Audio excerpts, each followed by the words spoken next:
Hello everyone and welcome to the Giant Brain Lecture Theatre. I'm Ian McAllister and I'll be your interviewer tonight. The world of conventions has been a turbulent one over the last few years. The pandemic meant that many conventions went online, on hiatus, or simply vanished, never to return. Although coronavirus may not be over, the lessening impact on society has allowed for the return of public gatherings and the resumption of conventions. I was honoured to be invited to attend Gothcon, one of the biggest gaming conventions in Sweden, and in order to prepare me for that and to get some insights into the Swedish gaming scene, I'm delighted to welcome Pontus, Wolke and Hampus Nordin from the Gothcon organising committee to the Giant Brain Lecture Theatre. How are you doing, gents? Fine, thanks. Thank you for having us. I hope I got your names pronounced correctly there. This is one of my big fears for coming over to Gothcon, is that I'll have to remember everyone's name, which I'm bad at anyway, and also pronounce them correctly. Oh, close enough. Yeah, absolutely. Close enough. Excellent. Well, so let's start with an easy one. What is Gothcon and how long has it been running for? Well, it's a, let's say, non-digital convention with, from the start, mostly role-playing games. But since a long time back, we also have board games, miniature war games. We have had cosplay, a lot of people coming there to sell stuff like game makers and stuff. Yeah. Excellent. So also sort of exhibitors and that kind of type? Yeah, exactly. We've been going on since 1977. 1977? Wow. Yeah. Okay. I was told that we were the oldest running convention in the world, but I'm not sure that's correct. In the world? Oh, I've never heard that, but I like it. Let's say we are. Yeah, let's say we are. Yeah, I'm trying to remember when Gen Con started, and it might be a bit later than that. The official sort of Gen Con and what it is now from what it was. That's interesting. Yeah. I'll have to look that one up. 1977. No, don't bother. Just go with it. I'm not going to do it now. I'll look it up later. So what's the general sort of size of the convention these days? Well, it's a bit hard to say with the pandemic and all, but before that we had some pretty stable years with counting in the staff and the organizers. We had about between 2,200, 2,600 people all in all. Right. Yeah. That's pretty good attendance. Yeah, so where is it held? So it's held in Gothenburg, but whereabouts in Gothenburg? Like, what's the venue like? It's actually a school or a collection of schools right in the middle of town. It's actually my old high school. So, all right. Yeah. So we're renting like 6 or 7 buildings smack in the middle of town. Okay. Yeah. It's really easy to get there if you come to Gothenburg. So. Well, a collection of schools. Can you sort of clarify that for me? Is it like different sort of like, is it like primary? Well, what we'd call primary. So like young children and then teenagers and that kind of thing all sort of together in one campus? Yeah, it's both the municipal high school and also some private schools. So 6 different buildings with not all of them the same owners. All right. Okay. Sure. Yeah. We've got some campuses like that in the UK, but not that many. There's one near me in Dalkeith, sort of like primary school, high school, and sort of special education school as well. All right. All sort of all on one campus. I believe they want to do that more across the country, though there's some controversy about that.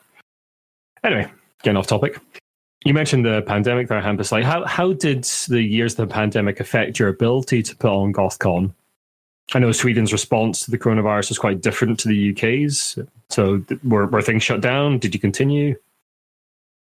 No, right. In the beginning, we are held every Easter. We've always been doing on Easter. So when the pandemic broke in like start of March, yeah, we only had a few weeks. So it was cancelled the first year, 2020, the first pandemic year. There was no way for us to have it. Sure. Which is really sad. We had a lot of great plans for that year that were sadly cancelled. And just to clarify, the beginning of March is when the Swedish government announced its restrictions on how many people could be in a certain crowd. Yeah, sure. That's what gave us, I think, maybe 5 weeks at most to see if we could make something else happen. But that was just too short notice. Yeah. Sure. Did you move online at all that year, or did it just get cancelled completely? It was cancelled completely. We had so much resources dug into everything else that we couldn't go. Because usually we are not the digital convention at all. We have very little attendance online, so it was hard for us to just reset in a few weeks. Yeah, of course. That was my last year as a chairman, and then Pontus took over. And Pontus, you can tell about the first year you had. Yeah, sure. That was a doozy. Yeah, for the oh gosh, time is so difficult to keep track of now. 2021. Yeah. The convention 2021. Yeah, that was my first year as chairman, and that was the year that we switched to do a primarily digital convention because the restrictions were still in place, so we still couldn't do a regular convention. Right. So, what sort of form did that take? What did it look like? It took the form of us basically organizing a few events so we rented a school, a much smaller school than we usually rent, and we organized a few small physical set pieces that we then live streamed. So we had a Swedish game publisher, for example, demoed one of their new games. We had a 40k hidden tournament. We had a diorama miniature game called Brains, and a couple of other things like that, and some role played live. We had some lectures, that kind of stuff, panel chats, and things like that. Sure, and those were all sort of streamed for people to consume online. Yeah, and also we built up our Discord and sort of invited people in to play on various tabletop simulators in our Discord and do the best we could to emulate the feeling of being at a convention, even though no one could actually be at a convention. Sure, yeah, but like many conventions did it go back to sort of being a full convention in 2022? Yes, it did. We went back to more or less the usual, although the year immediately after the convention, our attendance record went down a little bit. Sure. But yeah, we were back in more or less our old form as of last year. Sure. Has there been any? I know some conventions have had some demand from folk who've been consuming digital conventions and can't attend normally for whatever reason to continue that sort of digital presence in some way or form. Have you seen any of that sort of demand upon yourselves for 2023? Yeah, there's been a few people actually mentioning that the digital year was their first and only year they've been to Gothcon because they haven't been able to attend for whatever reason. So we know that a few people actually would like us to have a permanent digital presence as well. Have you done anything about that for this year? Are you going to try and stream some parts of the convention for folk online? No streaming this year, but we have built up our pod collection of rooms. Yeah, sure. That is something that Pontus is part of working on, I think. So maybe you can tell more about that, Pontus. Yeah, sure. Yes, Ian knows about this. Yeah, I'm in that Discord. Yes, you are. But this year, a few of our sort of podcasts who show up each year, last year they did something slightly impromptu, which turned into something really cool. They've banded together to make kind of a common pod room at the convention, which is tons and tons of pods of tabletop game pods in Sweden, kind of gathering together and sharing resources and also just collaborating, doing tons of interviews that cross over between different pods and stuff like that, and talking about not just Gothcon, but things like that, which has been a really, really cool thing to see. Excellent. Yeah, I'm hoping to get involved in some of that stuff myself when I'm over. So how does Gothcon get organised? You guys have mentioned a committee a couple of times. Is the committee always the same? Are you volunteers to this thing? Is it a paid position? How does it work? It's not paid, I can assure you of that. Yeah, none of us are paid. We have other full-time jobs. Sure. But it's we have a yearly meeting where we decide on the board, and then the board gets to take out a committee of people. Usually it's the same as last year, but of course we, as everyone else, need to fill up each year. And then we have meetings during the year, dates that we have to get our webpage online, and all the people are coming in. And just yesterday we released our pre-booking for the visitors. All the tickets were released yesterday. Great. Yeah. So, how does that sort of committee come about? Is there a sort of voting system for like who gets on it? Is it just a matter of someone sticking up their hand? Or I know like some of the smaller conventions here run the sort of similar kind of thing where there's sort of a voting kind of thing happens every year. But how's it work for Gothcon? So just to reiterate what Hampus said there in the beginning, the board is elected democratically, with every member of the Gothcon organization voting, and then the board kind of appoints the committee, or the staff, as we call it. Sure. Which, I mean, 99% of the time, if you put your hand up for a position, you get that position. But officially, it's appointed by the board. Sure. So, I mean, I don't know much about the Swedish gaming scene. So what would you say are the sort of defining characteristics of that scene? Is there a particular flavor or design philosophy that runs through a lot of games produced in Sweden? I'm not really sure. What's been really interesting is that in the last 10 or so years, there's been quite an RPG revolution in Sweden, which I've always had the impression that when it comes to board games, like the Swedish scene kind of outputs as many games as you'd expect a country like Sweden to do. But in terms of RPG, Sweden punches a bit above its weight. Okay. And has historically too. We have a pretty strong RPG tradition in Sweden with older games like Drakar and Demoner, and a bunch of different versions of Mutant and all kinds of different things like that. But in the last decade or so, you've had primarily tons of stuff like Free League coming out, with just game after game after game, which I'm extremely happy to say a lot of those games were sort of premiered at Gothcon. Nice. I'm not really clever enough to analyze those games for any sort of themes to tell you what are Swedish RPGs like in any deeper kind of sense. But we output quite a lot of them, and especially in the last 10 or so years. And those are just the big ones that sort of reach out internationally. There are ones that you probably don't know if you're not from Sweden as well. Do you have a particular favorite yourself, Pontus and Hampus? Are you both role players, or? Yeah, we are. So, particular favorites from the Swedish gaming scene for yourselves? For me, I love Symbaroum from Free League. Oh, okay. I haven't played Symbaroum. I've only played Vaesen. Yeah, Vaesen. So yeah, I've played that and really enjoyed it.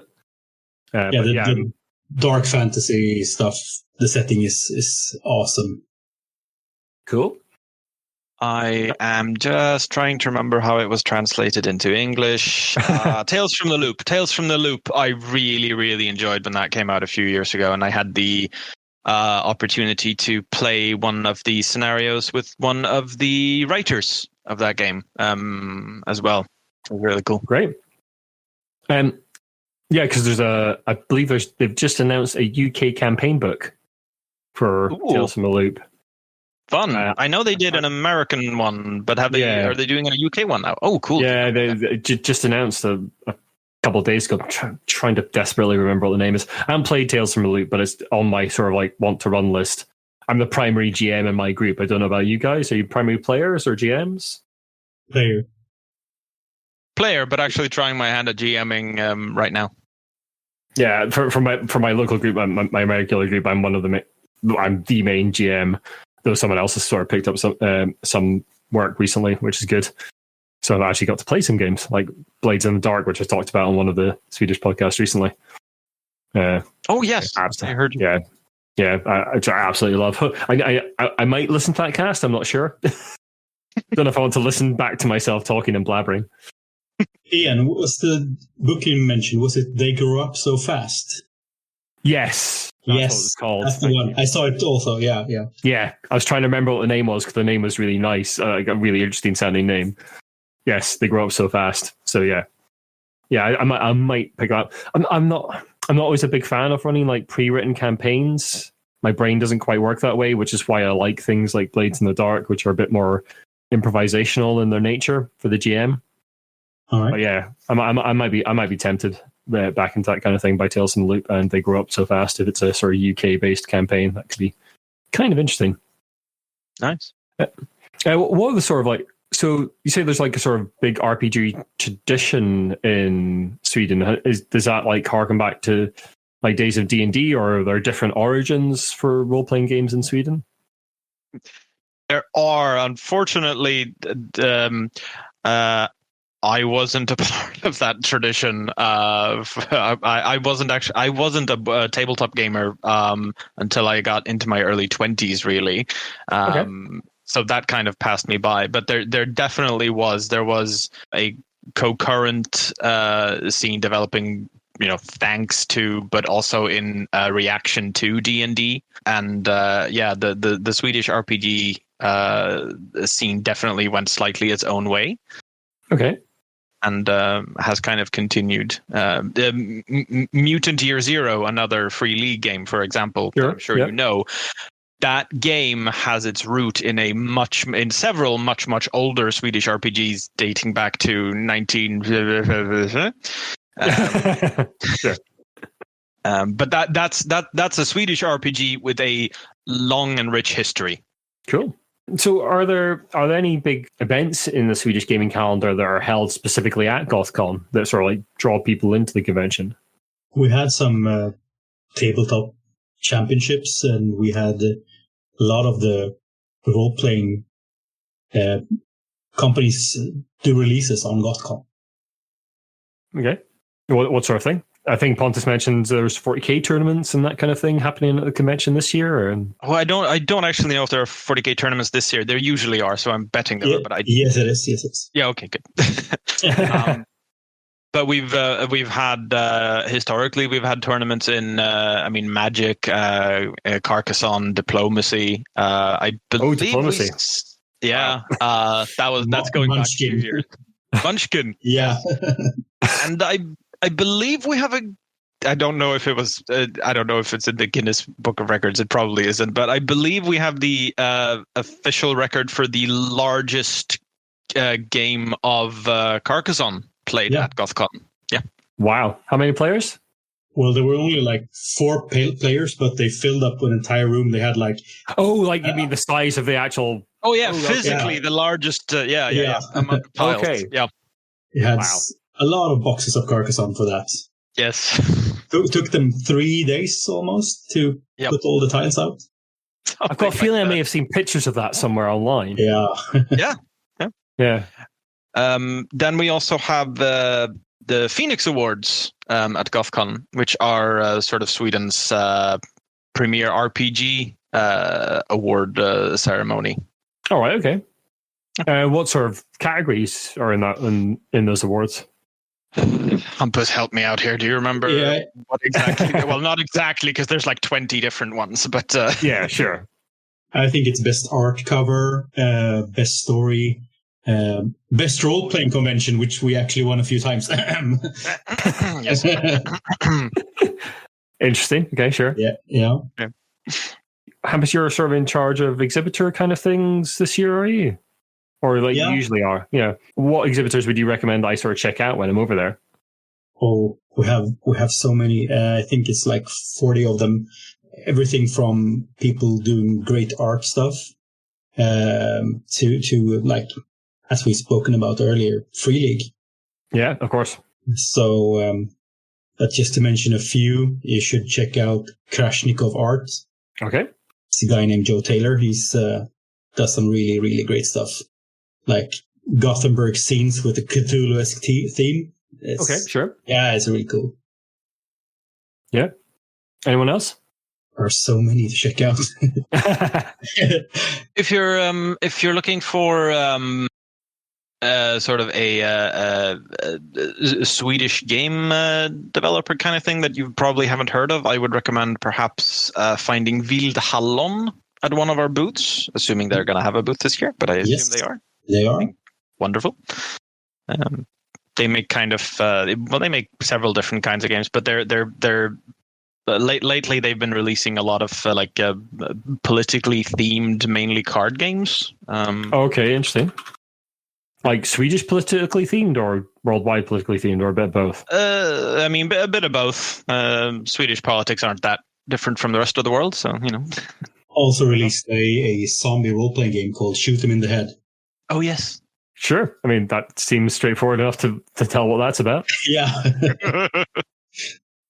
Fantastic. Yeah. No, I mean, I was saying to Hampus just before we started recording that one of the things I really like to do at conventions is see smaller publishers, and especially coming across to Sweden, I'll be seeing publishers that I've never heard of, which will be fantastic. And like the folk that don't necessarily have international reach, like Free League is obviously everywhere.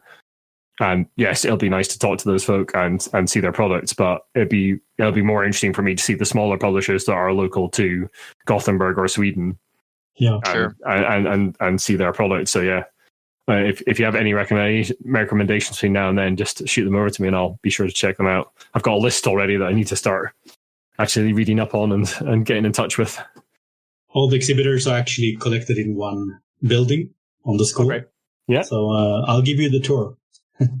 Yeah, I'd love that. That'd be fantastic. So is it? How is the con split up? Just out of interest, since we're on that. Well, we have, as I said, like 6 buildings. Sure. We usually have a big sports facility where we hold the bigger tournaments, like the 40K one or the Magic one. Sure. And then there are a lot of drop-in events all over the school. We usually try to keep like board games in one place and miniature games one place, all the exhibitors in one building.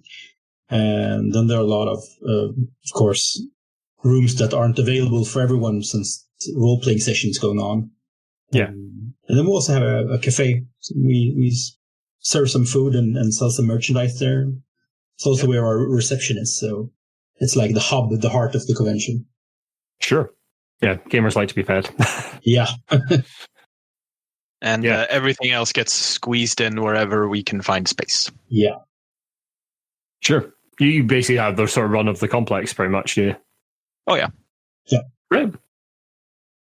Cool. So, I mean, over the last couple of years, gaming worldwide, or tabletop gaming worldwide at least, has seen an explosion in interest and revenue as people are basically stuck in their houses and buying board games and role-playing games to play. Do you know what sort of growth the Swedish gaming scene has seen in terms of interest, in terms of sort of mainstream appeal? We've seen a lot more sort of games like Wingspan, like Dungeons and Dragons coming into the mainstream and featuring on like British television shows and that sort of thing. Has a similar sort of thing happened in Sweden? I would say so. I mean, even my normie friends and colleagues know about D&D from like TV shows and stuff. We're seeing cafes with gaming themes, hotels with gaming themes in Sweden. Hotels? Yeah. Whereabouts?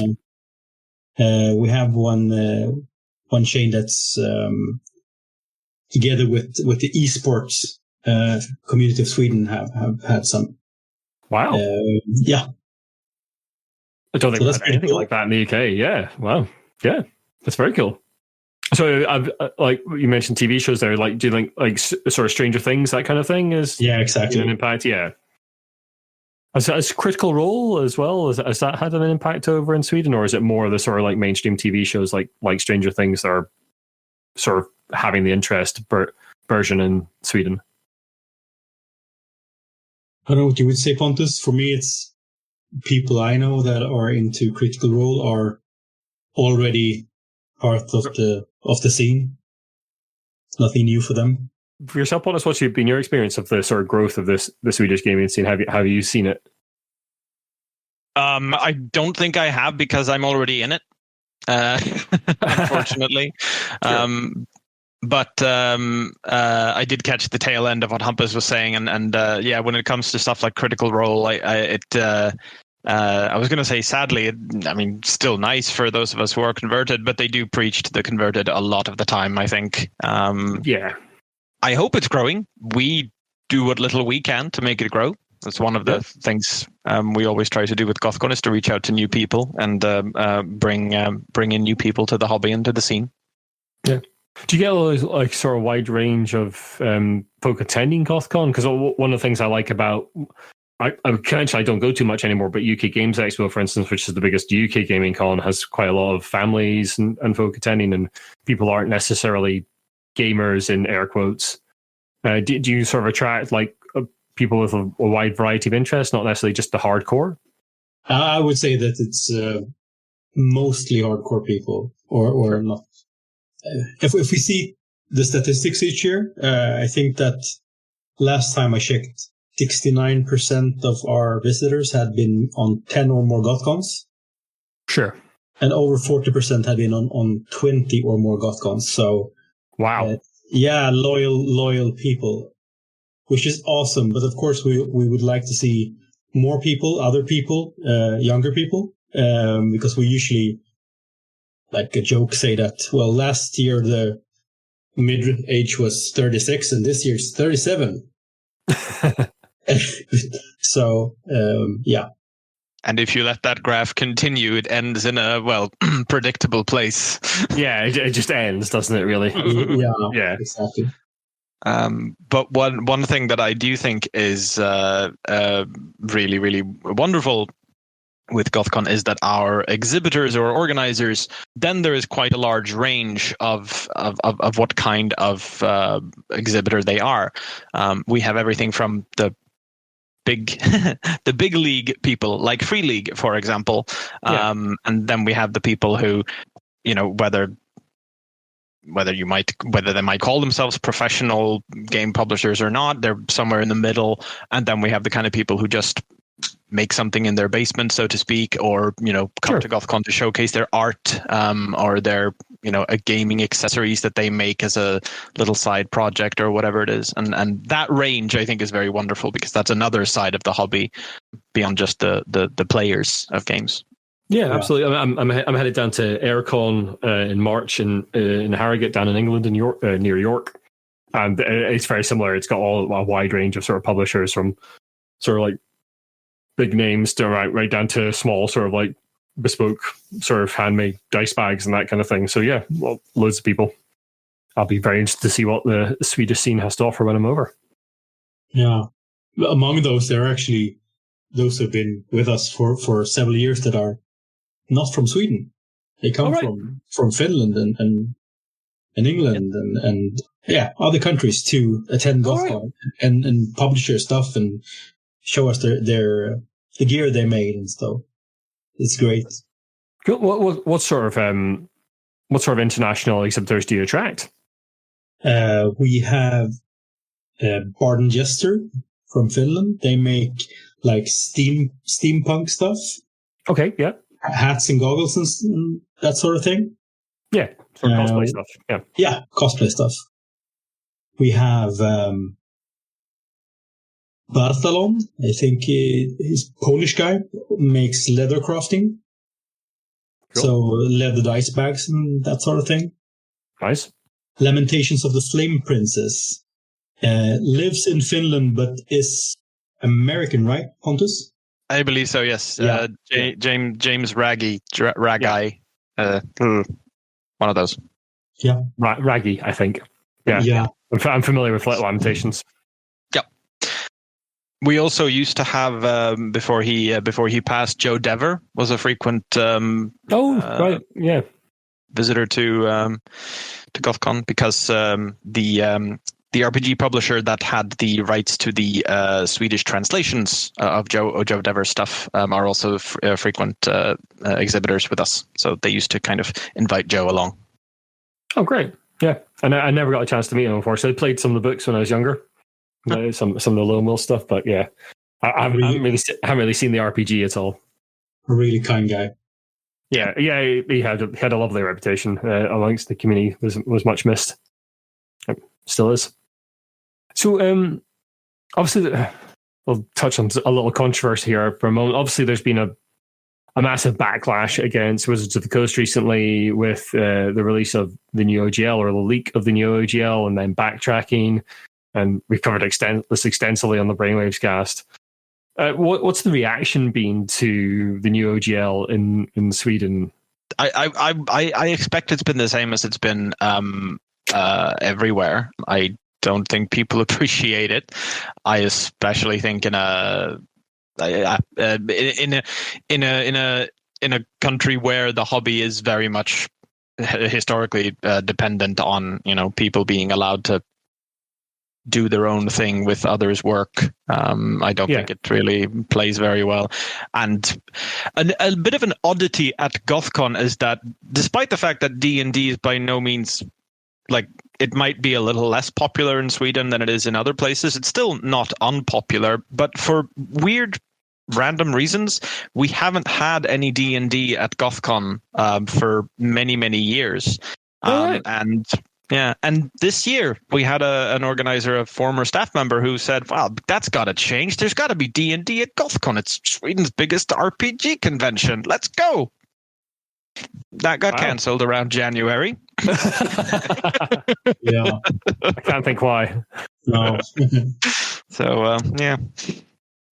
Wow. And I also think that's partly because the strong tradition of our own RPG scene, that we can have so much content without having D&D. Yeah, that is true.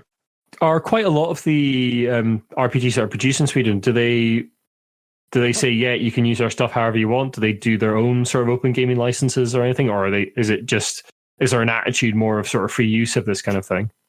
Not entirely sure. I believe, although if I get this wrong, I know several people who are going to correct me, but I believe Free League uses OGL for their stuff. Certainly they'd announced when everything broke in January, they'd sort of said, like, yes, that we will be doing more OGL stuff ourselves. I don't know if they actually have one themselves right now, but they certainly said they'd be opening things up a bit more. Yeah, from what I remember. And I know for a long, long time there was a great tradition at Gothcon of people making one-off scenarios based. I mean, a lot of it was based on GURPS and things like that. That they would just, they wrote a convention scenario, as they referred to them, and brought them along, either in completely neutral settings or, based off of something like, oh, this is a bit mutant-esque and things like that. GURPS, now there's a system I haven't heard of for a while. Never ran it myself, but yeah, has a bit of a reputation. It's being quite complicated. Apart from Gothcon, are there any other? What's the sort of convention scene like in Sweden, in the sort of wider country? Are there other little cons around the place? Yeah, there are quite a few. We have had some dealings with several of them in south and middle of Sweden. Our like sister convention is Lincoln in Linköping, and it's like a month after us. Sure. So they're like pretty much same as us, but maybe a bit smaller.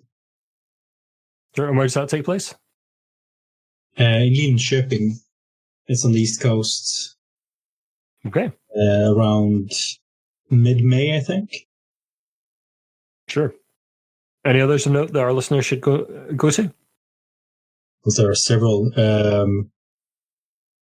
There is Nacon, the big cosplay convention.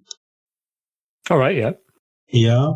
There's Nordin, which is far up in the north of Sweden. Really nice and something I would like to go to myself, but unfortunately it's on the same weekend as Lincoln is. Ah, right, okay. Yeah, it's one of the things that the conventions in the UK try to avoid each other a bit, but there's so many of them now that there's definitely some clashes here and there. Yeah, I think they're geographically so far apart, they think that they don't compete about the same people. Yeah. That's fair enough. I feel like I'm forgetting a lot of them now, Pontus. Did you mention BS Cool? No. It's the closest one to us in Borås, just outside of Gothenburg. And it's in like October, November each year. It's a nice convention with, I've been there myself for some miniature tournaments, like Warhammer. All right, yeah. Yeah. Are you a big Warhammer player yourself, Hampus? I am primarily more than a role player, actually. Been playing fantasy for the past 15 years, I think. And when they did the end game stuff, end time stuff, and then the Age of Sigmar, I actually was part of the community that went with the community built Ninth Age. So more built on the old fantasy setting. Sure. So the Games Workshop are like doing Old World, aren't they? They're sort of bringing back Warhammer. Yeah, I've heard of that. And sort of Warhammer Fantasy Battles as well. Do you know much about that, or looking forward to it? Because I sort of keep hearing bits and pieces of it, some of it official, some of it not. I'm a bit divided on that, actually. I mean, it would be nice to have a game to go back to with, which is supported by company that releases new miniatures and updated rules and so on. But Games Workshop and rules aren't maybe the best combination. They make awesome miniatures, not so great rules.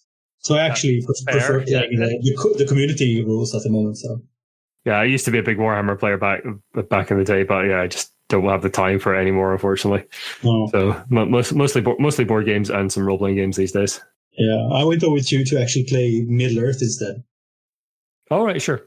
Yeah, I've never played it, but it seems to have a very loyal following that really love the game. Yeah. So, chaps, I think we're sort of coming to the end of the questions I've got for you. Oh, one more. Are there any conventions, like, given like no restrictions on money and time, are there any particular conventions you'd really like to go to, or conventions you're intending to go to outside of Sweden? Yeah, we are actually part of a European project at the moment, together with a German convention and a Finnish convention. So they are both putting people up to visit us this year. Cool. So 8 people from Dreischcon in Germany and from Ropecon in Finland are visiting us. Ropecon, I'm not attended it, but I'm sort of vaguely aware of it. Yeah. All right, cool. So I think Ropecon is in the summer, so I'm actually planning on trying to go there. Great. Is that people from the committee coming, or just attendees? I think it's from their committees. Sure. So they're sort of seeing how you do things, you go and see how they do things, that kind of thing. Yeah, exactly. And we have a project together. We're building a workshop to get kids or younger people into role-playing games. Oh, cool. Can you tell me a little bit more about that? I'm actually not part of that from our side. Sure. I see that one of the audience is actually the head from our side. Would the member of the audience like to come up and tell us about that? Emil, are you up for that? No pressure. No pressure. It's just live. Yeah. Up you come. Hello. Hey. Hi. Sorry, what's your name? My name is Emil. I'm the head of the events, if you say, on Gothcon, or like I organize, coordinate all the what do you call it? It's events, I think. Or organizers. He's my boss. Yeah. So, what's this thing about sort of getting kids into role playing? What's that all about? It's a Erasmus sponsored project where we together with Ropecon and Dreischcon are going to create a workshop to bring young people, women, and groups that aren't really represented within the role-playing hobby very much. Okay. More geared towards those groups and also young people. And we're going to make a workshop concept with materials and the instruction for how to run this workshop that will be publicly distributed, so that anyone, like a teacher or someone having their own convention or anything, can run this workshop anywhere in the world. Fantastic. I do send that my way when that gets together, because we'll definitely promote that on. Yeah, definitely. I mean, we're going to. Yeah. We're going to promote it from Gothcon as well. So, yeah. Do like message me or DM me when that goes live, because we'll absolutely promote that. Fantastic. Thanks very much. Yeah, no problem. Cool. I'll just stick it back on the audience for now. Yeah, cool. Cheers. Thank you. Thanks, Emil. Thanks, Emil. Awesome. I think we are done then, gents. Well, thanks very much, Pontus and Hampus, for coming along tonight and telling me a bit more about Gothcon. I'm really looking forward to it. Thank you so much again for inviting me over. And I will see you in April for sure. Thanks for having us. Thanks for having us, yes. Thanks very much, gents.